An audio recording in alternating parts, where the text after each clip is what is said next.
Conscious रहना क्यों ज़रूरी है? यह इसलिए ज़रूरी है क्योंकि हमको पता रहे कि हम अभी कहाँ हैं। हम अभी ड्राइविंग कर रहे हैं, हम अभी क्लास में हैं, हम किसी के साथ बैठे हैं या हम कोई काम कर रहे हैं। अन्यथा यदि आप ड्राइविंग कर रहे होंगे उस वक्त आप कॉन्शियस नहीं होंगे, मतलब कि आपका ध्यान कहीं और ही होगा। आप कुछ विचारों में खोए हुए होंगे या आप अपने दोस्तों के साथ बात कर रहे होंगे, तो आपका ध्यान ड्राइविंग पे नहीं होगा, मतलब कि आप ड्राइविंग के प्रति कॉन्शियस नहीं होंगे। इससे एक्सीडेंट होने की संभावना 100% बढ़ जाती है। या आप स्कूल में या कॉलेज में होंगे, क्लास में बैठे होंगे और क्लास में आपका टीचर आपको कुछ सिखा रहा होगा, लेकिन आपका ध्यान वहाँ पर नहीं होगा। आपके दिमाग में थॉट चल रहे होंगे कि इस क्लास के छूटने के बाद मुझे मार्केट में जाना है, वहाँ से यह चीज़ खरीदनी है, वह चीज़ खरीदनी है, मेरे पास पैसे भी इतने ही है, पता नहीं इतने पैसों में सब चीज़ें आएगी या नहीं। तो इस किस्से में आपका ध्यान उस क्लास में नहीं होगा, मतलब कि उस क्लास में जो कुछ भी सिखाया जा रहा है उसको आप सीख नहीं पाओगे। या आप कोई काम कर रहे हैं, जैसे आप पेंटिंग कर रहे हैं और उस वक्त आपका ध्यान कहीं और ही है। आप सोच रहे हैं कि मेरी गर्लफ्रेंड ने मुझे ऐसा क्यों कहा था, मुझे वैसा क्यों कहा था, उसका मुंह ऐसा क्यों था, मतलब कि आपका ध्यान पेंटिंग में नहीं है। आप उस वक्त कुछ और ही सोच रहे हैं, कुछ और ही ख्यालों में खोए हुए हैं। तो आप उस काम को, उस पेंटिंग को ठीक तरह से नहीं कर पाओगे और वह पेंटिंग अच्छी नहीं होगी।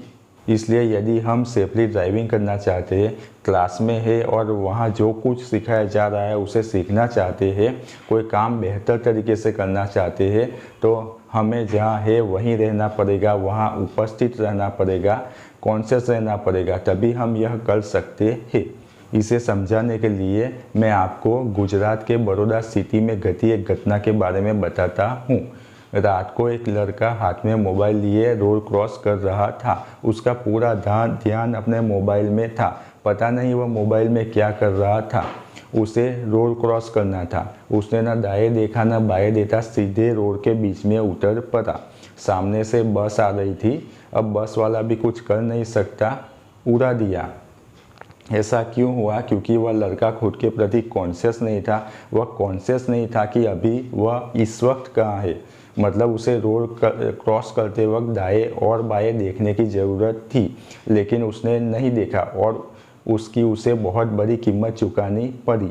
कई बार हम नहीं कहते कि मैं लाल कार के बारे में ही सोच रहा था और देखो मुझे वह दिख गई।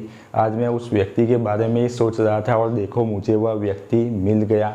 ऐसा आपके सोचने से वजह से नहीं हुआ, लेकिन उस वक्त आप उस कार, उस व्यक्ति के प्रति 100% कॉन्शियस थे, इसलिए वह आपको दिखे। अन्यथा हर रोज़ वह आपके पास से, आपके नज़दीक से गुजर जाते होंगे, लेकिन आपको उसका पता भी नहीं रहता होगा, क्योंकि आप तो उस वक्त कहीं और ही खोए हुए होंगे। इसलिए न तो आपको कार दिखती है, न वह व्यक्ति दिखता है। कई बार लोग हमसे नहीं कहते कि मैंने तुमको बाज़ार में कितनी आवाज़ लगाई लेकिन तुमने सुना तक नहीं, कल तुम मेरे पास से गुजर गए लेकिन तुमने देखा तक नहीं। ऐसा इसलिए होता है क्योंकि उस वक्त हम वहाँ प्रेजेंट नहीं होते हैं, हम कोई और ही होते हैं। मतलब कि फिजिकली तो हम वहाँ होते हैं लेकिन मेंटली हम नहीं होते। इसलिए यदि आप चाहते हैं कि जो सब मैंने आगे बताया वह सब अब से न हो, तो आप खुद के प्रति कॉन्शियस रहे, आप जहाँ है वहीं उपस्थित रहे। फिर ऐसा नहीं कि आपका शरीर मुंबई में है और आपका मन दिल्ली में है।